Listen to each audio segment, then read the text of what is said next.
Welcome to Tiki Central, Canada. Ever wonder what's in that cool, refreshing drink that you just have to have on that hot summer's day? Me too. Picture a man going on a journey beyond sight and sound. He has left society. He has entered Tiki Central with palm trees, beach sand, blue skies, and God, get me a drink now. Here are your hosts, Craig and Cam, and their wacky views in drinks, life, and maybe information. Hey, folks, how we doing? And we're well. Back. How about you? Well, I'm doing good, but I think I'm talking to the people out there in La La Land, like internet land. Los Angeles?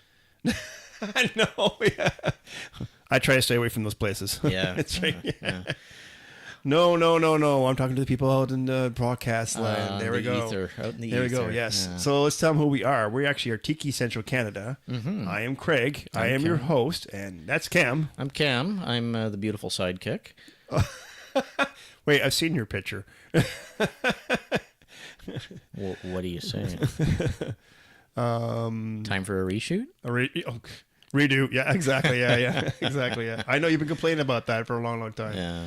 Anyways, let's just explain a little bit of who we are. So I'm Craig. I'll be your bartender for the hour, mixologist, and information. Mm-hmm. And I'm the schlub who asks him questions. He's the one who challenges me, so I'm sitting at 2 a.m. going, what the hell is Cam talking about?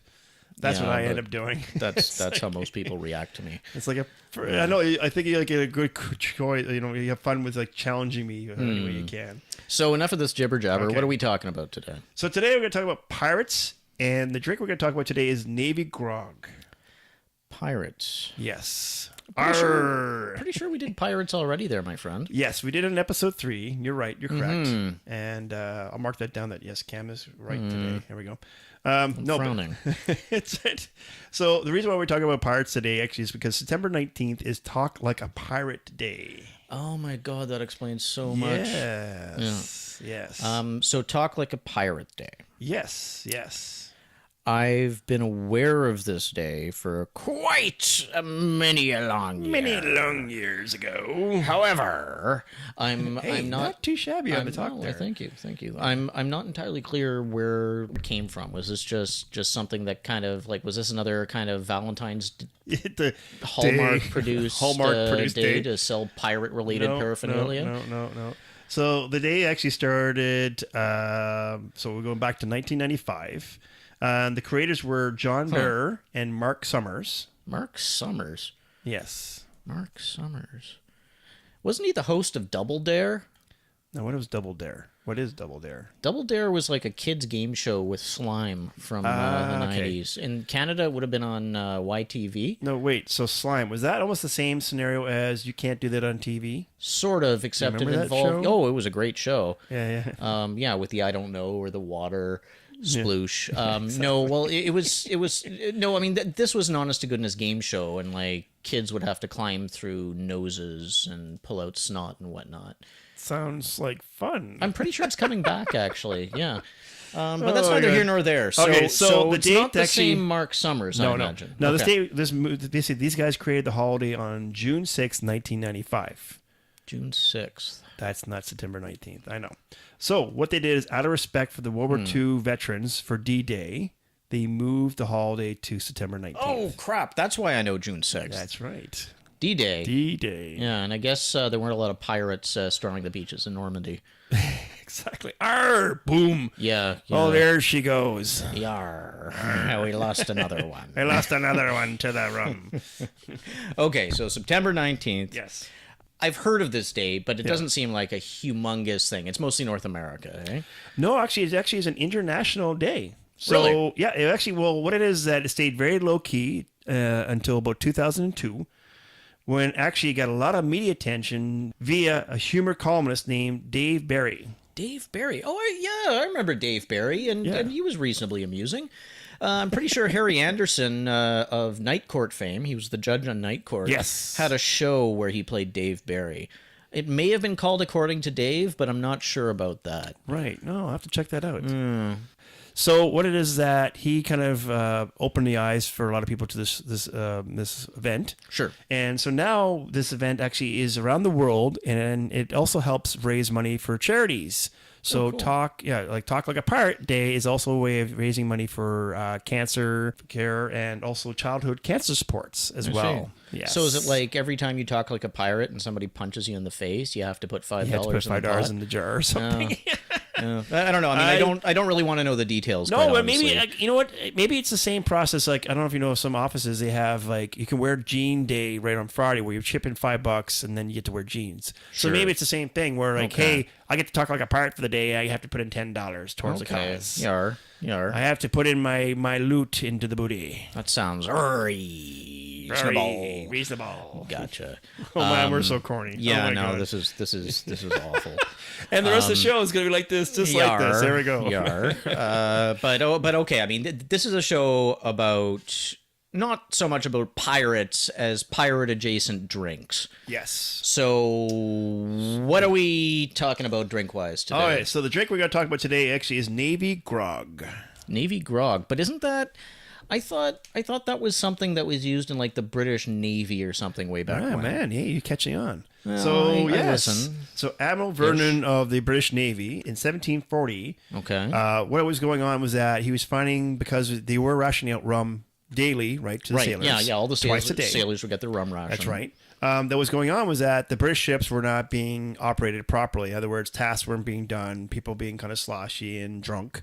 Also, too, sailors would do is to get their ration of rum and then actually store it for a few days to have one big bang, and maybe at the end of the week or something. Go full blackout. Right, exactly. Nobody, so it wasn't exactly healthy aspect. So what it is like, okay, what we're going to do is we're going to ration it out 1-to-1 ratio with water. So water it down, in other words. Okay, right. And so the reason why it's called grog is because the Admiral's coat was actually made from a material called grogum, which is a cheap, sort of waterproof, almost like leather material. Okay, like wax canvas or something like that. Yeah, exactly. And actually his nickname was Old Grog. Huh. And so that sounds like a real great guy. Sounds like a guy you want to invite to the party, yeah. Hey, where's Old Grog? I thought you were going to bring him along. Yeah. Ugh. Oh, boy, I know. So okay, so now is Old Grog, he was the guy who basically came to the conclusion that all these drunkies need to be watered down a little bit. Yeah, so the rations had to be watered down, so then basically the British Navy could be functionable. Okay. Right? I have to assume, though, just given that, like, back in those days, your average rum would be nearly pure alcohol, right? Like 85%. 85 proof, or percent, not proof, pardon me. Yeah, percent, yeah. But now, you know, we're down to 40. We've got 40% or 80-ish proof. So if you think about it, adding the water actually brought it down to where we know it today. Yeah, which is already kind of strong. Yeah. And it's not necessarily something I would pay money to do at the moment. So I have to assume that this drink we're talking about today is not the old-timey Navy Grog. Number one, it's far too simple to make. Yes. Number two, blech. Yeah, exactly. We had some other stuff in there. Come on. Yeah. Let's spice it up a little bit. Yeah. So what is this modern Navy Grog you speak of? Yeah, so the Navy Grog actually was created in 1941 by Don the Beachcomber. We've talked about him before. Yeah, rings a bell. That's right. Yeah. So Don made this drink, and actually it's still boozy, even though you just talked about how, you know, we don't want it to be too powerful. Mm-hmm. It was still boozy because it actually had 3 different rums in there, an ounce of each one of them. Mm-hmm. So back then, there was no regulations of how many ounces of you can put into a drink. Right. And so this is also one of those ones we talked about before with the zombie, where actually would be on the menu. You can only have 2 per visit. I still remember the zombie Chris made me. Oh, that was good, eh? Yeah. I know. And by the way, hey, we had hats off to Chris. Chris, if you're listening, Chris has now moved to Calgary. I think I told you. Yes, that's right. That's right. He's on to a new adventure where he's going to open a new bar.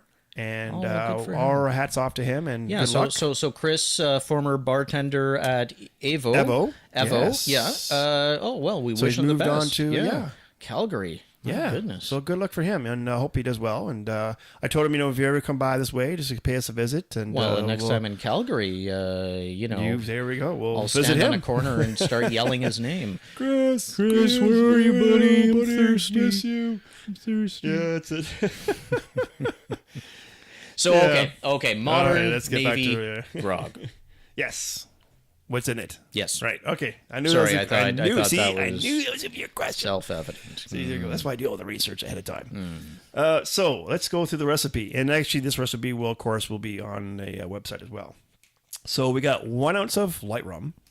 So like you see your Bacardi white rum. Okay.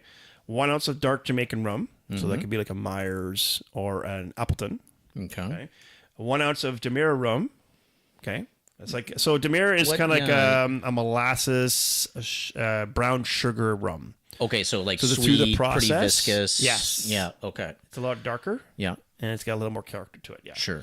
1 ounce of honey syrup. Now, honey syrup, what that is a combination like we do simple syrup. Remember, 1 ounce of, 1-to-1 ratio of sugar to water. Sugar to water, yeah. This is honey to water. Oh, I see. Okay, so same okay. process. So, but with honey. Yeah. Exactly, yeah. So 1 ounce of the honey syrup, 3/4 of an ounce of lime juice, 3/4 of an ounce of grapefruit juice, and 3/4 ounce of soda water. And it's also garnished with an ice cone with a straw. Okay. Yes. Ice cone. Yes. So not an ice cream cone. No. That'd be weird. This is an ice cone. So basically, it's a cone with that's all made of ice. I see. So what is an ice cone? Yeah. Okay, so what ended up happening was that Don the Beachcomber was very adamant about not only does the drink have to be unique and have character, so did the garnish. And so one of these the things, and especially about this drink in particular, Navy Grog, it was the ice cube. So the ice cube was actually this cone-shaped metal piece that you would get. It's a tool. You would fill it with crushed ice, pack it with crushed ice. Okay. Put a steel rod down through the middle of it, and then put that in the freezer. And so what that would do is actually would freeze into one piece, obviously. Sure. Take that out. What's the metal pipe in the middle thing for? So what the metal pipe is for is when you want to put a straw. Once you put this into the drink, this ice cube, that's in the shape of a cone, you need a space for the straw to go down the middle. I see. Yeah. And what we'll do is we'll on the website, we'll take, because I actually just picked one up actually myself. I will put the link to purchasing if you want to purchase this, and dazzle your guests with like, wow, this is really cool. So we'll go through that. And also too, there's a video on there as well that I'll link on there as well, on how to use the tool actually, properly. Right. Utilize it. Well, that's awesome. So like as we've discussed, there's the old timey version, which is basically just rum. Yeah. You see, that's the kind of mixed drink that I like. Just in terms like if I'm making it, simplistic. Here we go. Yeah. But then there's this much more refined and fancier, more flavorful more modern version. Exactly. So to whom do we owe the modern version? So we own the modern version to Jeff Beach Bum Berry, and we talked about him before. I vaguely remember him. Now Barry. So Chuck Berry. Not Chuck Berry. No relation to Dave Berry either, I guess. No, not him as all. Yeah. Okay. So what Jeff did was he spent decades basically hunting down these recipes through research. Okay. He would talk to bartenders who used to work for Don the Beachcomber and Trader Vic. He also would find old writ books and recipe books. And so what the recipe book actually, I remember telling you before, was that Don would have a code. Right. So example, like, use 1 ounce of 7. bottle A, spice of whatever. And so through time, he would actually translate and decode all the codes. Right. Like he found that one was a cinnamon syrup, and instead of being spice A, it was actually cinnamon syrup. So he broke down the whole code and almost like reverse tech, we talked about before with Chris, sort of reverse engineering, taste the drink and like, okay, taste a little bit of this, taste a little bit of that. And so then he's the one that we owe for all these recipes that we know now that were very secretive back then. Okay, so we've already talked about two versions on Grog, yes, exactly. but obviously with reference to the modern version. Yes. Are there variations? So there is other versions like we talked about before. When you do a research in any of these drinks, like I tell people, when you do a search, you'll find probably like 50 different recipes, right? But obviously a lot of them are just ones that were someone made up a different version of it because it's like the individual. Let me see if I can recreate that, and then obviously it makes them. It's completely different. The only other version of this drink that has some sort of credibility is Trader Vic. Obviously, he's Trader Vic. We talked about Trader Vic as well, right? Yeah. So Trader Vic's version has the same combinations of rums and citrus, but he swaps out the honey syrup and the soda water for simple syrup and pimento dram. Okay, like pimento bean, I guess, right? Yes. Yeah. Dram. Dram. So that's kind of like a spice or jambui we talked about before. Like, so like an orange Right. Okay, citrus. yeah, like the citrusy kind of like a liqueur kind of. Yeah, exactly. Understood. So those things were swapped out. Yeah. Like his version, you're sort of suggesting that it's like would you say it's the standard version now?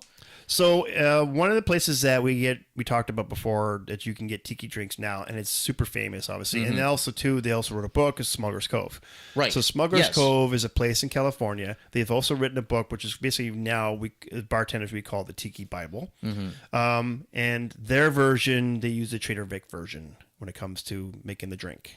Do you think, like that name, Smuggler's Cove? It's such a great, like it produces so such a piratey, such a great image in my mind, right? Now, what? I'm gonna go bury my treasure in Smuggler's Cove. What was there a Smuggler's Cove back in the day, like back in pirate days? Like, I don't know. Do you know? You think it would be right? Because it just sounds so cool. I'm gonna go bury my treasure in Smuggler's Cove. Yeah, well, and I mean, you're kind of my guy for pirate know it facts. comes to pirates. I love pirates, and I'm always researching all the time. So hey, let's talk about maybe some of the pirate codes. You know, because you know me, I love all these little things. Codes like sign language or like... no, codes more like rules. These were rules that basically pirates had to follow. Right? Like back in the day, I kind of there's certain things like... you'd become a pirate to avoid rules. No, even in Pirate Land, there were rules. Okay. So it's sounding less attractive by the minute. It's like, I don't want to be a pirate now. God, I have to follow the rules. What? You can never escape rules. Hey, even rock and roll stars have rules. Okay, that's true. That's true. That's true. You can't just do whatever you want. You know what I mean? So please tell me, pirate code. What is it? So we're gonna go through some pirate code, and these are basically simple rules that they had to follow. Okay. So rule number 1, we'll go through. What happens afloat stays afloat. And what that means is exactly what we've heard before. What happens in Vegas stays in Vegas. Right. You almost wonder if they actually stole the line. I wonder, You know, like they thought, hey, that sounds really cool. What happens afloat stays afloat. Hey, let's change it a little bit and go, what happens in Vegas stays in Vegas. So what does that mean, though? Like, basically you don't talk about your seafaring trips when you hit land? Right, so when you go back to land and you're with your family and your loved ones, you do not talk about what happened during the journey. I see. It basically stays on the boat. Okay. It doesn't come off the boat. Okay, fair enough. I mean, like lots of soldiers and that, like various groups have similar codes today. And I mean, I imagine, you know, most piratey life was pretty disgusting and awful. It wasn't pleasant anyway, right? So, you had to get your blood on your hands. So I had a boil the size of me fist on me buttocks. Nothing like that. No. I don't think you want to talk about that anyway if you could. Well, true. Yar. Yeah. All right, let's go through rule number 2. Okay. I'm trying to see, folks. I'm trying to diverge Cam from describing it any more further than we have to. Squirrel. Squirrel. Hey, woo. Rule number 2: don't get bilged by your own anchor. And so what that means is paying attention while you're on your ship. Paying attention to your tasks and the things that you're supposed to be doing, because you will affect other crew members and the boat itself. So in other words, if you don't, say example, like tie down that sail, guess what? Now we're in trouble. Right. I mean, it's almost like don't be your own worst enemy. Yeah. And also, too, pay attention, because all of a sudden, say, if something's swinging by, like, you know, like say sails, it could hit you in the head and you're over the side of the ship. The ship. You're in the water, right? So pay attention to where you're going. Yeah. Well, and you're part of a team. Right? Yeah. Exactly. Know your role. Exactly. Know your role. Stay in your lane. Yeah. Can't we do that on the highway today? Because seriously, oh my God, there's some people that are not. I'm pretty sure. I'm pretty sure that is a skill that is far beyond the average skill of your typical Ottawa highway. I think that's just in general for person. And I've lived in a lot of places, and it's like, okay, there's some people that technically I don't know how they got their license, because I really want to know. I've lived in a couple of different places in the world, and the only place it's always Sunday when you're driving that I've seen is Ottawa. You're so true. It's so true. Every day is a Sunday for drivers. Yeah, it's so true. It's so true. If you don't live in Ottawa, you're lucky. That's to say that. Probably going to be banished now. Yeah, but, if you were living in Ottawa, you'd be pulling hair on your head. Yeah. That's why I have no hair. It's all gone. Sure it is, Craig. Yeah. That's it. Well, that's my excuse. I'm going to follow that. Yeah, fair enough. All right. Rule number 3. Go on account. So what it means is that when you sign the article to the ship that you're going to be going on to, you're held accountable for your actions. And also, you're also declaring the share of the wealth of like all the treasures that you're going to get. Okay. Now, if you don't follow the article, then basically there will be punishments. article. What do you mean? I mean, this is loosely a contract, right? It's like I agree to do these tasks in exchange. I get nailed it in the head. So basically, what it is every captain of every ship actually had their own contract. They made up their own rules that are on their own ship. And so what it was is that you would sign like you said, like a contract, which was called back then they called the article. And so if you didn't follow the rules, you were punished. And a couple of punishments were pretty severe. Right. One was called flogging. That doesn't sound very nice. Which means whipping. Yeah. Yeah, we all know that one. Not whipping as we know it today. Like, hey, man, he's whipped. Not that kind of process. Right. This is more of the leather strap. And that's not the S&M process. Yeah, okay, yeah. This isn't something you want to pay for, is what you're saying. No. You didn't pay for this, that's for sure. Duly noted. You were you could also surrender a hand or a leg. So when you say surrender, I assume in other words, you screwed up, so guess what? They chop off your hand or leg. Jesus. I know, eh? They were pretty brutal, yeah. Yeah. Death, which of course is the end all to be all. There you go. Can't get any worse than that. That one's pretty clean anyway. And the easier one, I think, of all of them would be the marooning. So we've obviously seen that in Pirates of the Caribbean when they tell Jack Sparrow, like, hey, we're going to put you on the island and maroon you. And we're ditching you. Yeah. We're ditching you. Yeah. Yeah, exactly. That's pretty grim, quite honestly. Yeah, I know. It's like, okay, see you later, and you're just going to die there. So enjoy your last few days because... well, yeah, I mean, you're basically going to starve to death and die of thirst, right? Yeah, exactly. And you probably end up doing is, I'm pretty sure they did back then, is like you'd be thirsty, so you drink the seawater, which has salt. And and then you go bonkers. Then you have hallucinations, right? And eventually die. Yeah. Not a good way to go. Wow. That's really when you wished you'd paid attention during Scouts. Exactly. How do I build a fire again? All right, 2 little sticks rubbed together. Yeah. So those are the 3 major rules, eh? Well, no, we have rule number 4. Hang on, we have one more. Honor thy rum. And this is an important one. Not honor thy mum. Not the mum. Yeah, I know, which we all do. Well, right? Mom, I know what you're saying. I mean, I guess that goes without saying. Yeah. Well, that's a general anywhere, right? It's kind of a dodoy. Yeah. So honor the rum means they basically, even when they say if they maroon you as a punishment, they would still give you rum. Like, hey... you piss us off, but hey, we're not assholes. We're gonna give you some rum, okay? Wow, that's great. So I mean, at least if you're gonna die, you can do it in a semi-comatose drunk state. Yeah, right? Exactly. Yeah. Also, too, rum was a way of getting through the journey. So rum is also, like we said, a payment and a process that you would get every day on the ship. Right. So, example, like say me and you were waiting for our rum portions. I am not going to knock your rum out of your hand because, like, okay, well you'd better not. He's like me. He's trying to survive. A cutlass to your throat in no time, lad. Yeah, it could be punishment, right? Yeah. So, so honor thy rum was the last one of that one, for sure. Interesting. Yes. I try to honor my rum by drinking it as quickly as possible. I honor my rum by basically storing it downstairs and letting it just... It looks pretty. Well, yeah, and then you share it with people. You see my story, right? Yeah, and that makes me happy. So it's win-win. I'm a person like, you know what, like, and I was the same way in high school. When I would go to a house party, I would actually be the guy that bought the 2 for, even though I'm only going to drink 6 beers, because I want everyone to have a good time. Yeah, you want to share the wealth. Yeah, share the wealth and everyone have a good time. So are you admitting to facilitating underage drinking? I was underage drinking myself. Hello. It's like, you know what I mean? Touche. Hey, if I'm going down, we're all going down, okay? Yeah. So Craig, look, I like your stories about high school, but what about some pirate stories? Okay, so there are some stories out there we've heard obviously through time, we've seen on TV and movies. Craig, are these true or are they false? Yeah, so let's go through a couple of the myths that we... Okay, good. Yeah, right. Yeah, like burying treasure, for one. So burying treasure is something we see all the time in movies. You see it all the time in TV shows. Like Bugs Bunny, you'd have X marks a spot. And you dig, and there you go. Oh, the old Yosemite Sam would like, bury me treasure. Right? No, he'd say, what in tarnation? That's right. He actually did. Yeah. So actually, this one is not 100% false, but it's not 100% true. So what it was is that, yes, the higher rank people like captains and things like this might have buried their treasure because they're going to be attacked and they don't want to make sure that they can go back and get their protecting their assets. Yeah. But the bulk of the crew, 80% of the crew, were very poor people. And so when they got to the mainland and they got basically their portion of the treasure, it was a way of escaping from this harsh lifestyle. So it's like, okay, I want booze, I want women, and I want a place to crash.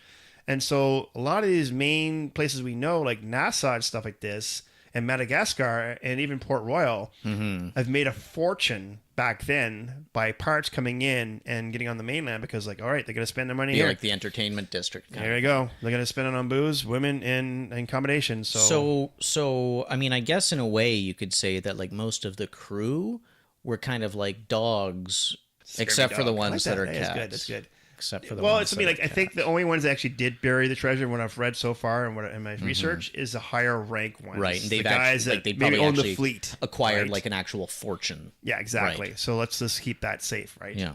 Okay. Where the pirates who are basically running the ship are like, well, hey, I want to get to the mainland. Yeah, and have I gotta kick loose and yeah. I think we talked about before. Like, I had a friend actually who worked in Banff, and he had the same process. I mean, you go there, you make really good money. Sure, like as support staff or whatever in hotels or on the ski hills. At the end of the day, what's there to do but drink and party? Right. So you just burn your paycheck. Right. Yeah. No, I've got when I was in university, I had a bunch of friends who would go up like way up north to do tree planting or surveying and that type of thing. Right. You know, and they'd be out in the bush for 2-3 weeks being eaten alive by black flies, which is not fun at all. Not a lot of fun. But then, you know, they'd every once in a while go into town with a huge wad of cash and just go nuts for a couple of days. You know? Yeah. You can only take so much hardship before you finally have to just you got to kick loose a little bit. You got to cut loose, or you got to like lose your mind, right? Yeah. Okay, so another one we're going to talk about is walking the plank. Oh yeah, that's a famous classic saying we see all the time. Yeah, I mean it's even on the Pirates of the Caribbean ride at exactly, Disneyland, where it was anyway. I haven't been recently. But. So basically, the pirates back when they tortured, remember we talked about before, they were the punishments were more severe than just walking the plank. They were, you know, like I said, we talked about losing an arm, you know, getting whipped. Another one that we can talk about is also keel hauling. I think me and you talked about briefly. We may have spoken about and I'm pretty sure keel hauling. Yeah, so actually you can walk through it. What is keel hauling? Well, yeah, I mean they basically tie a rope to one of your legs and tie another rope to one of your hands, run the rope underneath the ship while you were sailing, and then scrape you across all the barnacles along it. And if you survive, they might do it again just for fun. Yeah, there wasn't very few people actually would survive that whole process. Well, yeah, I mean, you'd basically be filleted by the time you would show up on the other side of the ship if you hadn't drowned. If you haven't drowned, yeah, exactly, been wounded to the point where death. Right? Yeah. So that's what I mean. So the punishments were more severe than just walking the plank. The plank process, really on a ship, actually is from when you attacking a ship or whatever. Or maybe even say your supply ship and your fleet. Yeah. It's a plank to go from one ship to the other ship. Sure, it was a boarding tool. A boarding tool. I'm going to attack that ship, so now I need to get my crew from my ship onto that ship. That was a way of getting across. I gotta say, man, after all this talk of the various punishments and whatnot, I'm really beginning to get the sense that pirates were kind of jerks. Yeah, well, jerks, but also, too, we got to remember, too, like, they were in a very harsh environment. Yeah. And you know what I mean? If you didn't stick to the rules, guess what? Like, because if you example, like, you didn't tie down a sail, and then we didn't catch that ship. Yeah. No, I mean, everybody's relying on everyone lost out in that process. No. So it was more like, hey, we all have to rely on each other all the time. We're a team, and if one person skips out, then yeah, we're all affected by it. Okay, well, I mean, if walking the plank is kind of BS, at least in terms of like actual historical fact, I'm gonna have to. I'm hoping that the eye patch. Well, yeah, I'm just hoping that the eye patch was actually a thing. I mean, you know, you get stabbed in the eye, you need to cover the socket, prevent it from getting... Right. Now, there were eye patches. Of course, we've seen pictures, and we always see that all the time. So the eye patches were something that actually did exist. Now, what you think it was used for is a different purpose, a different reason. So most people, when they think of an eye patch on a part, is because, like you said, during a battle, you've obviously lost your eye. You've been injured. And so now you're injured. Now, there were obviously sometimes that did happen. Sure.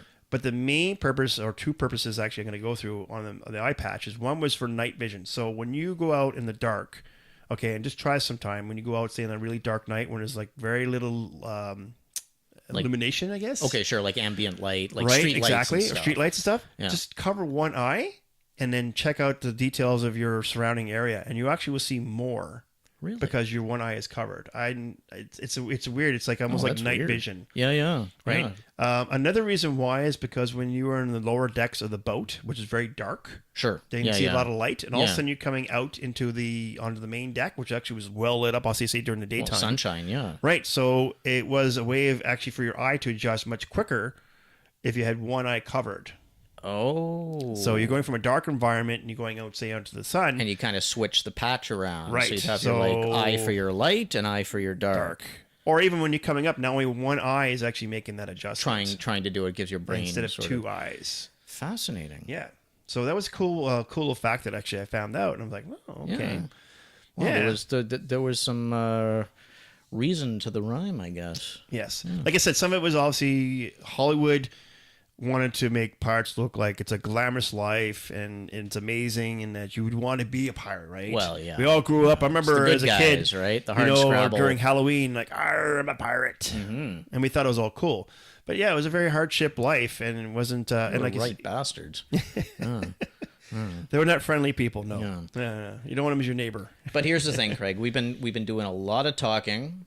Yes. About drinks and about history of pirates and that type of thing. But what is today? But today is Talk Like a Pirate. Like a Pirate Day. That's right. So I think we need to go through some lines. Yeah, and if some I'm going to talk like a pirate, I need to know what I should say and what I'm saying when I say it. Exactly. Because you want to say something and then realize, like, oh, later on, oops, I didn't mean that. Yar.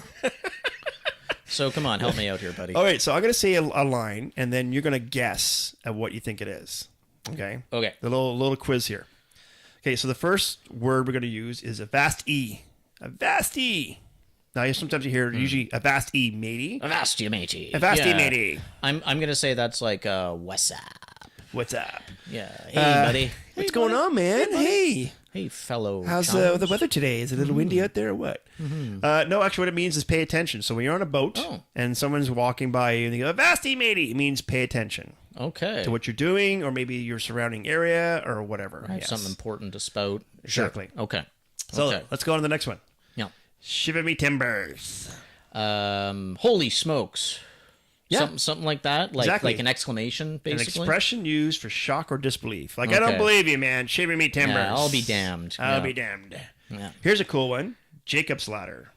Now, that's a line we've all heard in our lifetime somewhere. Yeah, well, right? and like there's a song, "We Are Climbing Jacob's Ladder," like Paul Robeson, a wonderful singer from way back in the day, and a politician as well, a pretty cool dude. Used to sing that, and I think it comes from the Bible. Okay. And I think it there's a great movie starring Tim Robbins as well. Ooh, that's a real creepy, scary one. I haven't seen that one. It's great. But I think it, like, climbing Jacob's ladder refers to like dying and going to heaven. No, actually, in the pirate world, Jacob's ladder is actually that rope ladder they would throw over the side of the boat so you could actually aboard the boat. Board the ship. So say I'm like on a little canoe or whatever, and I need to get on the boat. Well, how do you get up on the boat? There'd be a rope ladder they would throw over the side, and then you climb the ladder. Why didn't they just call it a rope ladder? I don't know, mate. I don't know. Maybe English wasn't invented yet. Yeah. It's like, I don't know. All right, here's a cool one, and I can't wait to see what you're going to say about this one. Poop deck. And that's not Foxy in the backyard. Okay, my dog's named Foxy. Okay.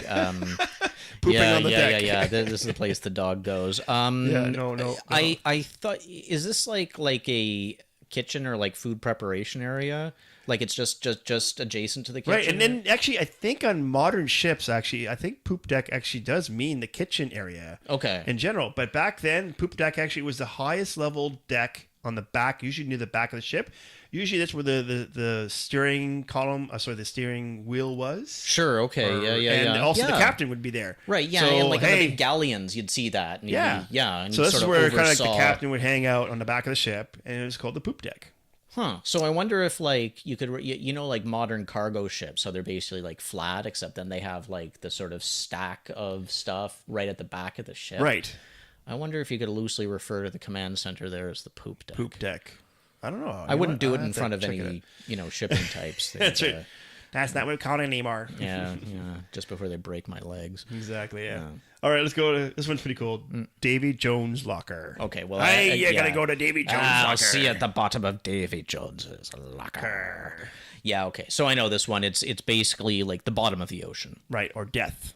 Sure. Yeah. Okay. Yeah. So basically, it's like the land of the dead. Yeah. So you mentioned this before to me when we were talking about this. It's your interpretation of Davy Jones locker, you mentioned something about him hauling people down to the bottom of the sea. Yeah, that's right. Like Davy Jones is kind of like a malignant spirit that would pull people down and then chuck them in his locker, which I always, just because of when I learned the term, imagined to be basically like a high school locker that had sunk to the bottom of the ocean.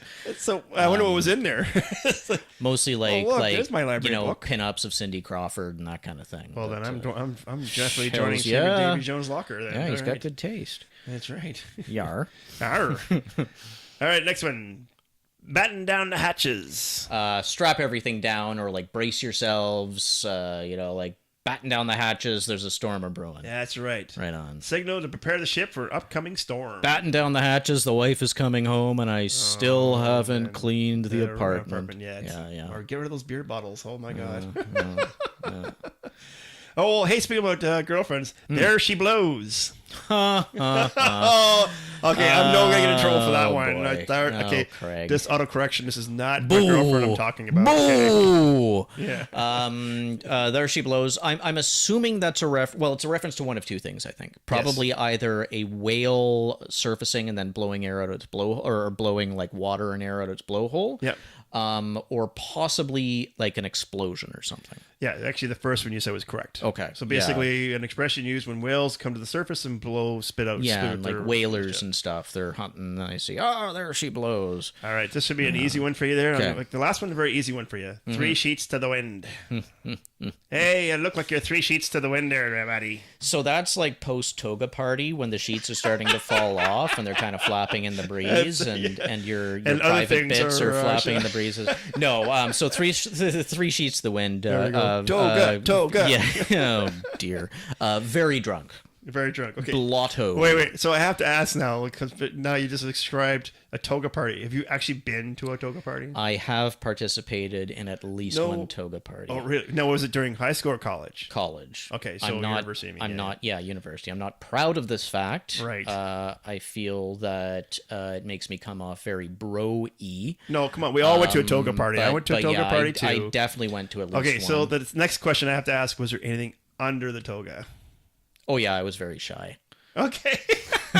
Well, no, because I know some guys I used to hang out with at university. They go full commando. Hey, no, it's although I had a buddy who was just a toga, my friend. That's it. I had this buddy who was an enormous German who dressed up as William Wallace of Braveheart fame one year for Halloween, and under the kilt. He went full Scotsman.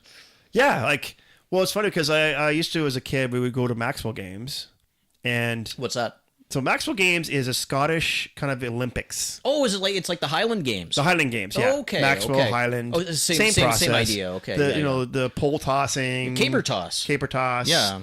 A couple of other things they do. Oh, the sword dancing. Mm-hmm. Yeah. Mm-hmm. And it's funny because my mom was actually with his boyfriend at the time, and so he's going to the washroom, and he comes out of the washroom, and he would always have gaps between his teeth. And so sometimes he would just blow and it'd be like a whistle. Sure. Yeah. So he comes out, he's washed his face, comes out, he's breathing. Yeah. Blows, whistle, and walking in front of his path is actually a Scotsman. Oh, dear. So, of course, he got the meanest look ever. Like, dude, no. Fantastic. Oh, yeah. That was a highlight of the weekend right there. Yeah, nothing. Exactly, yeah. And it was funny, too, because I remember as a kid asking my mom, like, well, what are they wearing under the kilts? And she's like, nothing. And I'm like, what do you mean, nothing? Wait, you make me wear underwear under my pants, and yet these guys are not wearing anything under those kilts? Skirts. What are you talking about? Yeah. I've always wanted a kilt. Well, it's cool because my background is actually Scottish, and so there's a website you can go to. You put your family name in there, and what they'll do is actually every family name has a tarp. Yeah. So you can actually get the pattern, and they'll send you the materials, and you can get it made into a kilt or scarf or whatever. Yeah. So somewhere down the line, I'm going to do that. I think it's going to be pretty cool.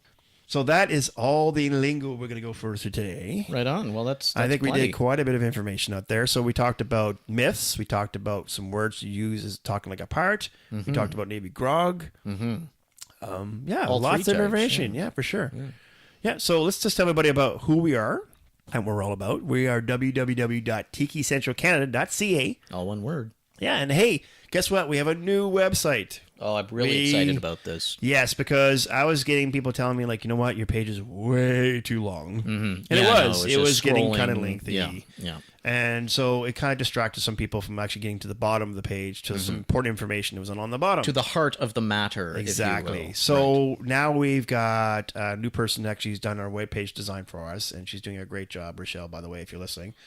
And so she also does all our social media. So we actually are on Twitter, by the way, and Facebook. Yep. And like I said, on our website now, we actually have a drop-down menu. So the different pages that you can load up, example, like one about us. And we're going to have new pictures. Hey, retake. About bloody time. Yeah. And, well, mine's, I'm okay. No, yours is good. Mine sucks. Yeah. And actually, we're going to do a retake because I told Cam today we're taking pictures today. Yeah, a little bit of forewarning would have been nice. He said he wanted a haircut, and I said, well, we don't have time for that. So guess what? There'll be a retake of the retake. Yeah, well, I've got fancier clothes to put on. Which is funny because remember when you get the pictures at home and your mom would look at you and look at the pictures? How insulting is that to you as a kid when your mom looks at the picture and goes, yeah, we're doing a retake. What the hell are you thinking?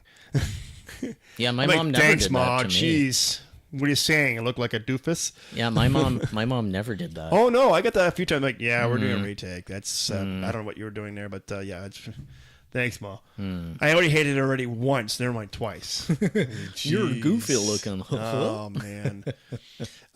Also, too, on there also is history of Tiki culture. We did do a page on that and about us as well.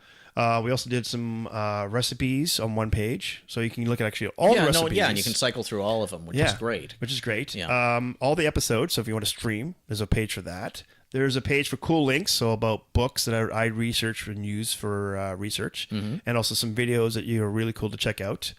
And then also, too, we have a Contact Us page, and if you want to be on the show... There is a spot to go in there and fill out some information.